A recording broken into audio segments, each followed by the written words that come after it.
caméraman à France 3 Aquitaine. Je suis un spécialiste, si vous voulez, des recherches, entre guillemets, du GEPAN.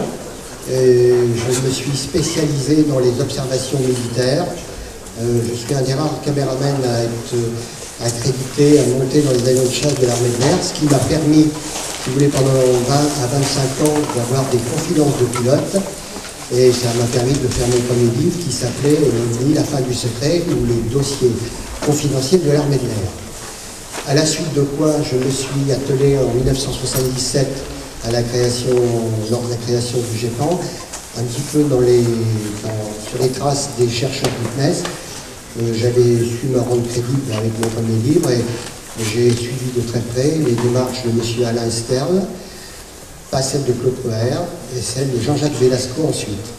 Et ça m'a permis d'écrire un deuxième livre qui s'appelait Les vérités cachées de l'enquête officielle. Alors j'ai fait part de mes différentes interrogations, après justement la découverte d'éléments, disons, matériels, faits par le GEPAN, et je posais la question dans mon livre, pourquoi la communauté scientifique ne s'intéresse-t-elle pas à une étude qui donne lieu à des choses aussi positives. Et ce livre sortait en même temps que celui du représentant Jean-Jacques Velasco. Et à la suite de quoi, eh bien,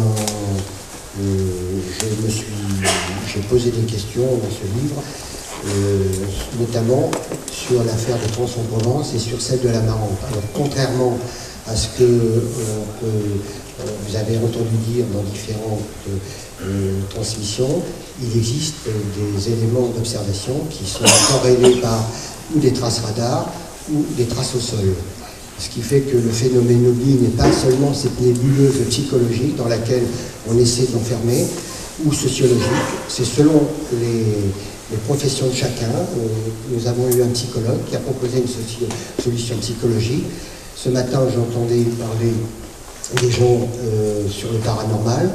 Monsieur Morisson qui parlait, disait qu'il n'existait pas de recherche réelle sur le phénomène ovni. En France, nous avons eu la chance d'avoir un organisme officiel au sein du CNES qui a tenté de poser les jalons de cette recherche. Et si vous avez suivi, si vous avez pu suivre cette étude, vous aviez possibilité d'acheter des notes d'information du CNES qui transmettaient les informations de ces chercheurs. Donc il est absolument faux de prétendre que le phénomène OVNI ne donne pas lieu à des recherches scientifiques. Il est vrai que ces recherches dérangent beaucoup la communauté scientifique et que celle-ci se refuse à intégrer bien souvent les paramètres qui sont découverts. C'est la raison pour laquelle les gens pensent, de par le silence du phénomène OVNI, qu'il n'existe absolument pas de composantes physiques sur ce phénomène.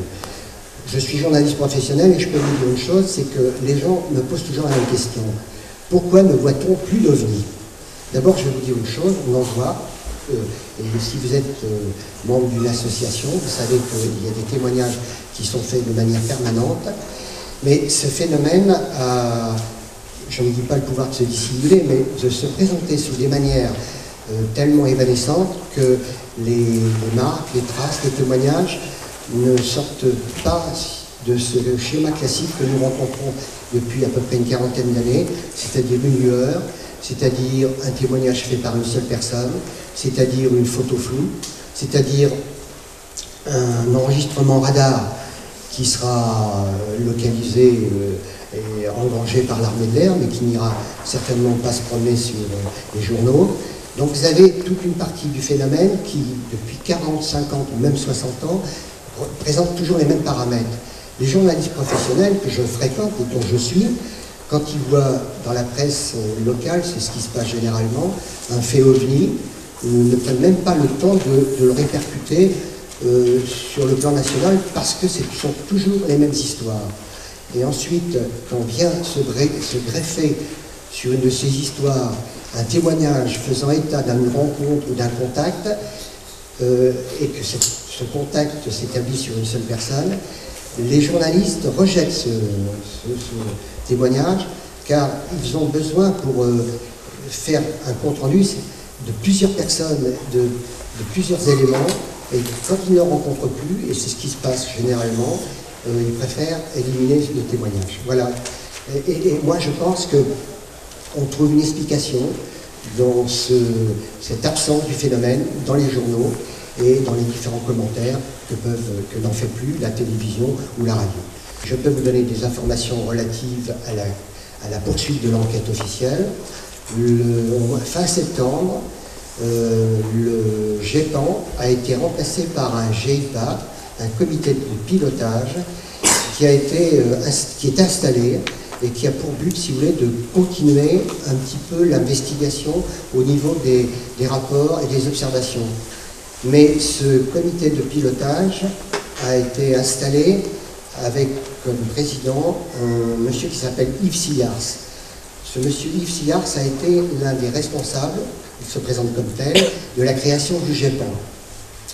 Il a donné récemment une interview au journal Sud-Ouest dans laquelle il s'interrogeait la raison pour laquelle les Américains apparemment ne poursuivaient plus d'études et de recherches sur le phénomène ovni. Et il en conclut, ce monsieur est polytechnicien, il a été responsable du programme Concorde, il a été responsable de la mise en place des fusées Ariane. Il s'interroge sur la poursuite et la mise en sommeil du dossier américain, et il en conclut qu'il se passe certainement des événements, mais qui sont maintenus dans le secret. Alors Yves Sillars, moi je lui pose cette question: pourquoi vous, qui étiez un grand responsable au sein du GEPAN, qui était même un des responsables au sein du CNES, vous n'avez pas vous-même, alors que maintenant vous êtes à la retraite et que vous devenez un des responsables du GIPA, pourquoi vous n'êtes pas intervenu sur les médias alors que vous aviez des responsabilités au plus haut niveau au sein du CNES?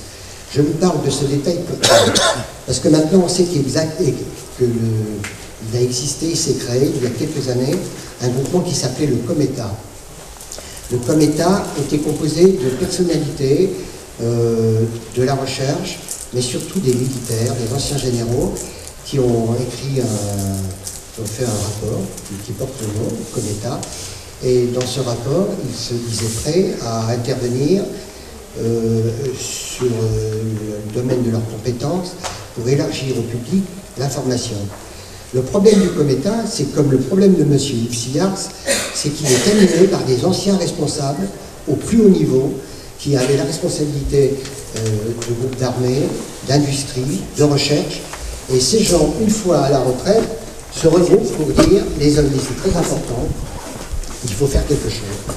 Voilà la raison pour laquelle en France, le phénomène ovni est toujours marginalisé, n'occupe plus les médias, et s'il les occupe, c'est pour être discrédité, comme vous pouvez le voir dans les différents articles qui sont publiés sur cette réunion de Châlons en Champagne. Vous avez des gens qui disent l'ufologie est en perte de vitesse, l'ufologie est en train de se casser la figure. Pourquoi? Parce qu'il n'y a plus rien à voir, et les gens qui parlent d'ovnis ne sont pas sérieux. Voilà, c'est un petit peu ma présentation que je voulais vous donner du phénomène en tant que journaliste que je voulais vous faire. Si vous avez quelques questions sur l'impression que j'ai ressentie par rapport aux films et des documents vidéo que l'on retrouve par centaines maintenant sur les différents CD qui sont proposés au public.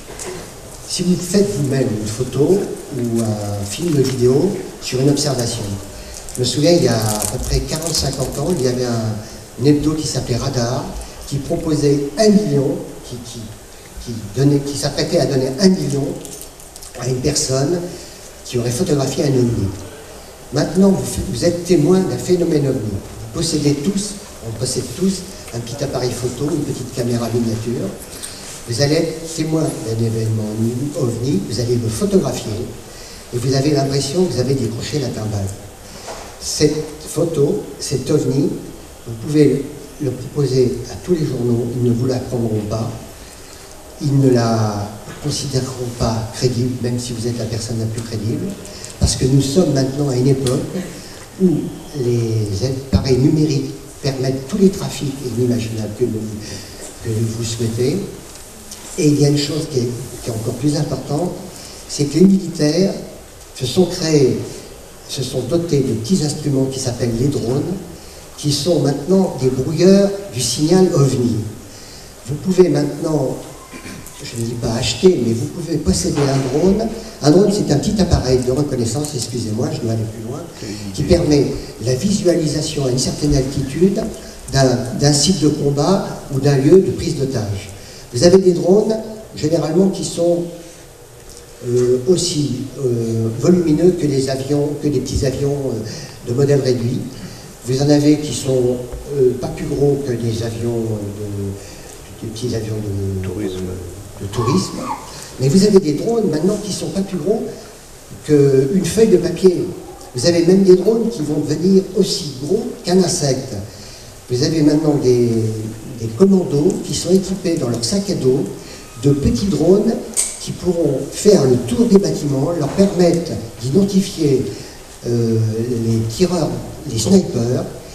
Donc ces drones qui commencent à peupler le ciel, il y a un récit qui est très, très connu, Ben Laden, à une époque, a failli être éliminé physiquement par un drone de la marine. Si la marine avait obtenu le feu vert du président, ce drone aurait pu éliminer Ben Laden. C'est pour vous dire que les drones qui maintenant constituent l'armada des militaires va brouiller le signal OVNI. Et les drones sont constitués de toutes les formes possibles et imaginables. Donc vous avez l'impression qu'avec votre appareil photo, vous venez de faire un document extraordinaire. Si ça se trouve, vous n'avez photographié qu'un drone. C'est la raison pour laquelle les journalistes, les spécialistes de l'armement ne considéreront pas votre document comme quelque chose de grande valeur. Et vous n'obtiendrez pas la fortune que vous pouvez imaginer en vendant une photo ou un document. Voilà, c'est le compliment que je voulais vous donner. Le phénomène OVNI, à mon avis, si je vous donne mon sentiment personnel, nous n'obtiendrons jamais, jamais la vérité. Pour moi, c'est un état de conscience parallèle. Excusez-moi, je vais heurter beaucoup de gens. Pour moi, il faudrait, ce serait très bien pour nous, parce que nous rêvons, nous aimerions que la vie soit faite de gens d'autres. Nous sommes un peu seuls sur cet univers où il y a des milliards de galaxies. On aimerait bien rencontrer nos semblables. Et c'est vrai que cette chose-là se produira peut-être un jour. Mais le phénomène OVNI, selon moi, fait partie de ces états de conscience qui sont parallèles aux nôtres et qui ne se rejoindront jamais. Moi, je prends un peu l'exemple, vous savez, des Espagnols qui ont envahi l'Amérique du Sud avec leur civilisation. Et nous savons ce que ça a donné sur le plan des rencontres avec les Incas, avec les civilisations d'Amérique du Sud. Ces civilisations ont été massacrées et c'est une civilisation qui s'est imposée à une autre. Moi, je pense que le phénomène OVNI, nous avons peut-être la chance qu'il ne nous rencontre jamais. Nous sommes un peu comme les fourmis qui voient les humains de manière intemporelle, qui les voient un petit peu de manière impromptue, qui pourraient faire une analyse sur ce doigt qui vient bouleverser la fourmilière, mais qui sont incapables d'imaginer qu'au bout du doigt, il y a une chose encore plus extraordinaire. Nous voyons la fourmilière, nous l'étudions, nous la regardons. Eh bien, nous sommes dans le même état que les fourmis qui regardent les humains qui viennent perturber la fourmilière. Et je pense que, pour moi, c'est un peu la solution du phénomène OVNI, c'est tout au moins l'image que je me donne de la conclusion que je donne au phénomène OVNI. C'est une réponse personnelle sur ce phénomène, mais c'est une hypothèse que je me pose, mais ma démarche à moi, elle est beaucoup plus rigoriste dans la mesure où je suis plus intéressé par les faits, par la matérialité des faits, par la qualité des témoins, et c'est le rassemblement de ces témoignages qui sont ou des pilotes, ou des témoins qui eux-mêmes se crédibilisent. Quand un témoin qui peut être charbonnier, qui peut être cantonnier, a vu un phénomène qui avant n'a jamais manifesté de dérangement psychologique particulier, qui après le phénomène ne manifeste également aucun dérangement psychologique particulier, qui reste l'homme qu'il a été, quoique certains prétendent que lorsqu'on a été mis en contact avec un phénomène OVNI, on est transformé soi-même. C'est une chose que les dossiers OVNI détenus par le CNES ne montrent pas, ça je vous dis une chose. Toute la fantasmagorie développée autour du phénomène, pour les scientifiques qui l'étudient, elle n'a pas la réalité que certains lui trouvent ici. Donc, si vous voulez, moi, c'est cet aspect de matérialité et de preuve dans le sens scientifique, peut-être un peu limité que ça veut dire, qui m'intéresse. Et je sais que c'est cette partie-là qui permettra à la science de s'intéresser au phénomène, de le prendre en compte. Le reste ne l'intéresse pas. Nous sommes de joyeux drilles qui nous réunissons aujourd'hui, et quand les scientifiques parlent de ces joyeux drilles, ils ne leur apportent pas de crédit. C'est la raison pour laquelle je pense qu'il va falloir penser aussi à la matérialité de cette composante OVNI pour rendre crédibles les choses qui se produisent peut-être autour. Mais ça, c'est pas mon sujet. Moi, mon sujet en tant que journaliste qui a été essayé d'être objectif, c'était d'essayer de m'approcher des témoins qui ont apporté par leur témoignage des preuves autant que possible physiques et qui aident la science à avancer. Alors, à l'époque, Jean-Claude Bourret, qui était très très médiatique car il appartenait à TF1, avait réussi à convaincre le ministre à parler. Pourquoi à l'époque ça a si bien marché? Je peux vous dire une chose, c'est que vous tentez maintenant de convaincre la ministre des Armées de parler des OVNI, du phénomène OVNI, elle ne parlera pas. Elle vous dira, elle vous enverra une belle lettre en vous disant il existe au CNES une cellule qui s'occupe de cette chose. Pourquoi à l'époque? À l'époque, il y avait une vague qui s'appelait, il y avait une vague en 1973 qui avait déferlé sur la France et qui avait donné lieu à beaucoup de reportages au sein des journaux, des radios. Et Jean-Claude Bourret, qui était très connu parce qu'il était le présentateur du journal de TF1, avait repris ça à son compte. Donc vous aviez une sensibilisation du public et M. Robert Gallet avait été convaincu par Jean-Claude Bourret d'intervenir. Et c'est ce qui s'est passé. Et effectivement, Robert Gallet avait parlé des rapports détenus par la gendarmerie nationale. Eh bien, ces rapports existent. Moi, j'étais un des premiers à solliciter la lecture de ces rapports. Et dans ceux que je lisais, je me souviens, il y avait dans les années 54, 57, 60, des rapports sur lesquels était marqué « secret ». À l'époque, on ne savait pas comment déterminer comment définir le phénomène OVNI. À l'époque, on pensait qu'il s'agissait, du fait de la guerre froide, d'observations d'avions ou d'agents soviétiques venant enquêter en Europe. Donc on avait dit, tout ce qui se rapportait ces observations inconnues était peut-être lié à des observations faites par des militaires soviétiques qui essayaient de connaître les armements de l'OTAN. Et donc on avait mis le secret. Et au bout d'un moment, quand on a commencé à faire l'épluchage de ces rapports, on a découvert que tout ce qui était décrit ne pouvait pas correspondre à des opérations militaires. Donc le secret militaire a été levé. Mais Robert Gallet a décidé d'informer le public par l'intermédiaire de Jean-Claude Bourret, parce qu'il y avait une grande sensibilisation du public à ce niveau-là. Et en 1973 a eu lieu cette interview, et c'est en 1977 que Claude Poher, qui était un responsable au sein du CNES des fusées, lui-même très très au courant par l'intermédiaire du GEPA, le groupement d'études de phénomènes spatiaux de René Fouéré et de Francine Fouéré, avait été sensibilisé par les rapports des témoins et avait sollicité la création du GEPA, du GEPAN, pardon, au sein du CNES. Voilà, c'est ainsi que est née cette chose-là. Mais comme vous avez très justement dit, Robert Gallet a crédibilisé le phénomène au sein de la France, à la suite de quoi le CNES a repris l'affaire en main, et nous sommes restés pendant très longtemps au sein de l'Europe et au sein du monde, le seul pays au monde à avoir créé un organisme officiel d'État qui a enquêté sur le phénomène OVNI. Mais à la suite de quoi, il n'y a pas eu de suite, on peut dire. Pourquoi? Parce que le phénomène OVNI reste toujours en état de témoignage, de traces de plus en plus précises, si on se donne les moyens d'y aller voir. Mais comme disaient les militaires, quand on leur dit « mais vous voyez des ovnis, vous enregistrez sur vos radars, vous avez des pilotes qui interviennent, et pourquoi on ne fait pas mieux, pourquoi on ne fait pas plus ?» Eh bien, à partir du moment où les militaires acquièrent la certitude que le phénomène OVNI ne représente pas un problème de défense, le problème ne les intéresse plus. C'est un problème que la science doit prendre en main. C'est ce que répondent les militaires. Tant que les ovnis ne polluent pas, n'attaquent pas les personnes, ne produisent pas des effets d'agression par rapport aux populations, l'armée ne peut pas s'y intéresser. Elle considère qu'il s'agit plutôt d'un phénomène sociologique, plutôt d'un mythe, ou peut-être d'une énigme scientifique que les scientifiques eux-mêmes doivent prendre en charge. Alors, très bonne question. J'ai eu Jean-Jacques Velasco il y a à peu près 48 heures, qui est l'ancien responsable du CEPRA. Jean-Jacques Velasco n'exerce plus au sein du CNES les responsabilités au sein de la cellule. A été créé un comité de pilotage et animé par M. Yves Sillard, dont je vous ai parlé tout à l'heure, qui s'appelle le GEIPA. Le GEIPA signifie Groupement d'études et d'information des phénomènes aérospatiaux.